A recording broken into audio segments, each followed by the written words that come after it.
Hello, respectable audience. My question is 20 divided by 1 over 5 times 5. Here it is looking very simple.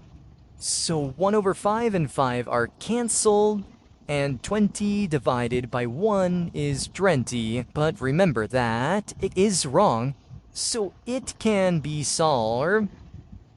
And we have to move from left to right according to PEMDAS rule. So 20 as it is, divide is change into multiplication, and flip mean 1 over 5 will be equal to 5 over 1.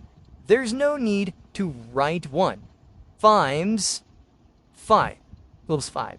So 20 times 5 will be equal to 100 times 5. Now it is quite simple. 100 times 5 will be equal to 500, which will be our correct answer.